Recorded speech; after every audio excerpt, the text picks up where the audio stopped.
Welcome to the Learning Pines YouTube. We hope this video helps. You start now, get 2 working fobs plus the one you want to program, because the vehicle typically reprograms all remotes at once. Sit in the driver's seat, close doors, and make sure accessories are off. Insert the key and press the ignition to ACC 2 times quickly. This triggers the vehicle's electrical systems without starting the engine. Do this because the Rogue uses ignition cycles to enter programming. Once done, you're ready to move straight into the programming sequence for the key fob.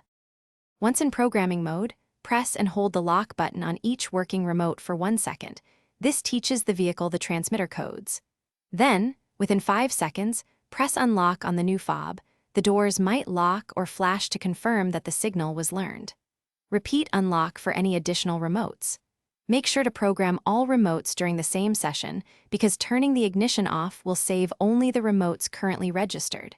When every remote responds, you'll finish the sequence by cycling ignition to OFF. Finish by turning the ignition to OFF and stepping out to test lock, unlock, and panic buttons on each remote.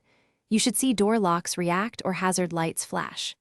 If a fob doesn't work, swap in a fresh battery and repeat the programming sequence because weak power often prevents pairing. If it still fails, make sure the fob is the correct model. Persistent problems mean the vehicle's receiver or the fob needs dealer diagnostics or an OBD2 programmer. That single troubleshooting tip usually resolves most. Thanks for watching. Consider subscribing if we helped you.